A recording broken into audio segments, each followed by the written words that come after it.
So yeah, as expected, politicians want to come for your VPNs next. And this is something we all saw coming. You know, the rhetoric went from, please don't use VPNs to get around the Online Safety Act. Please don't do that. Won't you think of the children? To, if you're trying to get around the Online Safety Act, you're on the side of predators. And now they're trying to further regulate VPN use, trying to have age verification on VPNs, and of course, at some point down the road, they would probably escalate that further to just an outright ban on VPNs or something of the sort. And before we take a look at the new clip, which I had on screen a moment ago, it's like 20 seconds long, we'll get right back to that. Let's have a very quick refresher on UK's Peter Kyle and the guilt-tripping stuff as mentioned in this 48-second clip that I think most of you have probably seen, but if not, you definitely want to see this, and as mentioned, just also a quick refresher for those who are already familiar. So he had said, these Online Safety Act protections are the biggest step forward in child safety since the internet was created. My words on BBC Breakfast this morning. And here we go. This is the biggest step forward in child safety since the internet was created. There is, since Friday last week, children and parents will notice the difference in the experience that children have. Most children do not go looking for harmful and dangerous and pornographic content. Most children actually have found that the content has come to find them. That's why we've acted so decisively in this. And for everybody who's out there thinking of using VPNs, let me just say to you directly, verifying your age keeps a child safe, keeps children safe in our country. So let's just not try and find a way around. let's just not try to find a way around. Just prove your age, make the internet safer for children, make it a better experience for everyone. That's surely what we should aspire to in this country. Yeah, and then it got even worse because Nigel Farage had said Peter Kyle's comments on Sky News are disgusting. He should do the right thing and apologize. And Peter Kyle gave us this now infamous quote that reads, if you want to overturn the Online Safety Act, you are on the side of predators. It is as simple as that. And so thank you for your patience on that brief recap. That takes us right back to the initial clip. Let's watch the escalation in VPN regulation rhetoric. Of course we need age verification on VPNs. It's absolutely a loophole that needs closing, and that's one of my major recommendations. Of course. Oh my gosh. We need age verification on VPNs. It's absolutely a loophole that needs closing, and that's one of my major recommendations. Bro.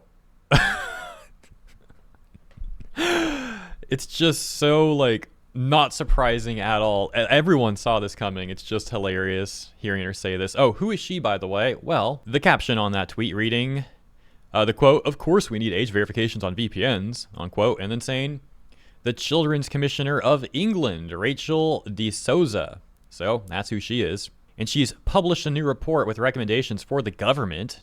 She says that VPNs are loopholes that need to be closed through mandatory age verification. Now, I find it hilarious that she's complaining about loopholes when the entire system is massively flawed in various ways to begin with. But one great example was, as Senator Roberts had pointed out, the politicians demanding these regulations can't prove that the person who initially age verifies anyways is still the same person using the device. And that this is an example of how full of it these people demanding the regulations really are. But also more than that, because it's also a warning to how the government might look to escalate these regulations in the future by not just requiring one-time age verification, but instead requiring constant real-time biometric data to be submitted, which can also lead to constant real-time location tracking as well. Now, really quick context on this clip, which I did play in a prior video. It's 5 minutes long, and that's why I don't want to play the whole thing here, because I don't want to play a 5-minute clip. It would take up the bulk of this video and be something I already covered before. But really quick, I'll just explain the context. So Senator Roberts was criticizing the e-commissar in Australia because they have very similar regulations there as to what we see coming out of the UK right now with the Online Safety Act, or perhaps even a step further actually, because they even want age verification to be a requirement for using things like Google Maps. Yeah, crazy stuff. And so he was calling all that stuff out. But now let's return to the UK, because there's a hilarious clip I want to show you from this professor right here who's trying to make the argument that St. George's flag is racist and that Britons should not be allowed to fly this flag anywhere. Well, I think this is the problem. It's not that the far right have co-opted the flag. It's the fact that we don't seem to understand what this country is and the history of these symbols. So both of these flags which you've displayed here, those are the flags which flew on ships, which... Oh, wait. Both flags. Oh, excuse me. He's not just mad at St. George's. He's also mad at the Union Jack. Wonderful. Great. Yeah, it gets even better. Save my ancestors. Those are the flags which the British Army marched into places like India, Pakistan, Bengal, Africa, and colonized 25% of the world. The reason the far right picks up these flags and has consistently, since the 60s, 70s, since my parents' generation have been in this country, is because these flags represent the racism which they are putting out into the world. Oh my gosh, dude. And I would just point out, this campaign of putting these flags up, this is not some benign, oh, let's just be patriotic. Go and search, Operation Raise the Colours, and you'll find the same far right, Little England, this nonsense spewing about all the migrant hotels. Didn't these sort of people say the same thing about like Pepe? They're like, oh, Pepe is a hate symbol. Like this meme frog is just a hate symbol of the far right. All this, that's what that's about. People aren't putting up this flag to celebrate Britain. They're putting up this flag to remind us that Britain is white and we shouldn't be here.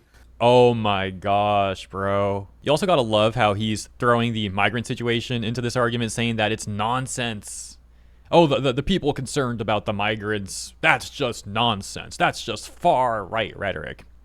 You know, there's a massive difference between people who want to seek asylum, and they actually are like legitimate asylum seekers, and they respect the country they're going to, they respect the people of that country, and they want the best for the people of that country, and they want to become a good member of that country, contributing to that country, you know, all this great stuff, right? And there's a massive difference between people like that and people who are lying about their asylum status to try and game the system and are then, at best, massively disrespectful to the people of the country they're trying to immigrate to. For example, there was a clip I talked about the other day where this migrant was seemingly harassing two older women, and then when he got called out for it, he like just drops his can that he was drinking from or whatever, drops the can on the floor and starts walking away. So dude's trying to immigrate to the country while he harasses the people of that country and then just litters without a care in the world.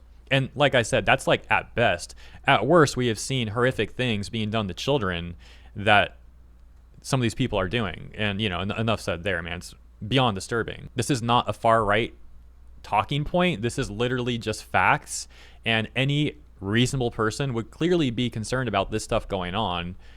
But then you got people like this trying to say that it's just nonsense and trying to imply that it's just a part of the far right rhetoric, just like flying the Union Jack is. I mean, how are these people that crazy? You really got to wonder, like, what's going on upstairs? Because it seems like it would take a lot of effort to actually be that delusional and insane, but some of these people, they just do it so naturally. It's quite impressive, really, but also disturbing, of course, and funny. I'm not going to lie. I mean, that guy sounded hilarious in that clip. It's like completely insane, but also all you can do is really laugh sometimes at people like this. Now let's take a look at some more information about this whole flag situation. I've like kind of heard about this, but I haven't looked too much into this yet. So let's do it together here. From Daily Mail, they say how councils tearing down England flags has sparked backlash across the country. And this is from just a few days ago on the 18th. Even a few short years ago, the prospect of the national flag being ripped down on official orders would have been unthinkable. Yet that's exactly what is happening in our two biggest cities, London and Birmingham. Yesterday, as our pictures show, came the extraordinary spectacle of council workers using extendable shears to remove St. George's Cross flags from lampposts in East London Borough of Tower Hamlets. The East London Borough of Tower Hamlets, excuse me. And as the guy in the clip had shown, some of these people are not just mad at St. George's flag, but also at the Union Jack too, saying that both are racist and blah, blah, blah, whatever else. Now the same battle lines are being drawn in Newcastle, Bradford, Norwich, Swindon, and elsewhere as Britons show their patriotic pride and town halls threaten to provoke fury in response. What the frick? One of the employees, who gave his name only as Tyrone, told the Daily Mail, "I was sent here by my managers to take these flags down." What? I don't know the significance of these flags, but I've been taking them down and getting abused by people who are telling me to leave it. They ask me, what does Britain become? And say, don't take them down, and tell me the mayor's... Is that the clanker word? Wait, like, is that word actually that bad? I've seen it censored in multiple articles now. I never thought that word was like that big of a deal. The one that is like clanker, but with a W and without the L. But yeah. We'll read a little bit more here. So we can see the picture too, of course. Yesterday came the extraordinary spectacle of council workers. Oh, yeah, we already got that. So the caption's just repeating what we just read, I guess. And they get annoyed because they say the Palestinian flags were left up for weeks and months, but the English flags have been removed straight away. Dude, what is going on? But I'm just doing my job and I'm not going to let them hinder me from what I'm doing. With his workmate tiring of the abuse and keen to call it a day, Tyrone admitted it might be wiser to come back tomorrow around 6:30 a.m. to remove the rest when there aren't so many people around who will get upset. One local, who claimed he was among a group of around 20 responsible for erecting the flags, was seen arguing with a council manager and threatening to report him for theft. He said, "You're on the front line being made to look like a complete and utter idiot. After the whole of the Isle of Dogs has paid for these flags to be hung, that's theft." None of it makes for a pretty sight. The council workers are little more than cannon fodder, abused for doing the dirty work of the political classes and the faceless mandarins. And nor is it easy to dismiss the locals' dismay and anger at the sight of their national flags being dumped into a refuse lorry. Adding insult to injury is the contrasting reverence they say has been shown to the Palestinian flag. Of course, there is no way of avoiding the fact that Tower Hamlets has the highest Muslim population at just under 40% of all council boroughs in England and Wales. The concentration of Muslim residents is high in Birmingham, also at nearly 30%, and that is where the campaign to fly British and English flags, much of it now organized online, emerged. Okay, but why are they taking down the British ones? For weeks, St. George's flag has been flown in areas including Oiley Castle, Northfield, and Selly Oak, erected by groups of patriotic locals. Last week, Birmingham City Council announced plans to upgrade streetlights with energy-efficient LEDs. It would have been an uncontroversial press release were it not for the line that the works would require the removal of advertising banners and flags from lampposts. These unauthorized attachments could put the lives of passers-by and motorists at risk, the Labour-run authority claimed, adding that flags could weaken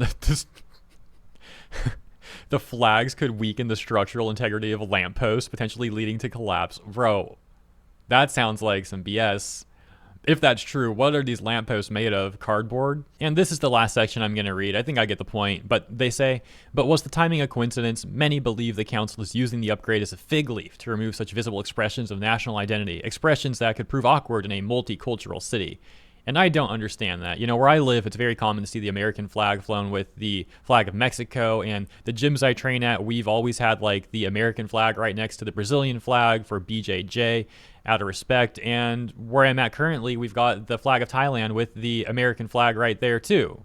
Because similarly, you know, paying respect to Thailand for Muay Thai. Finally, they say, yet their apparent squeamishness over English and British flags is not applied to the Palestinian standard, which has flown from lampposts in areas including Sparkill since the Daily Mail understands the October 7th attacks on Israel in 2023. Guess I'll leave it there. Let me know what you guys think about all this stuff, from the initial VPN topic to all this flag stuff as well, and that professor's rant. Definitely let me know what you think about that professor's rant. I look forward to reading your comments. Thank you for tuning in. If you enjoyed my coverage, please consider liking and or subscribing. Appreciate you, and I'll see you in the comments as well as the next one.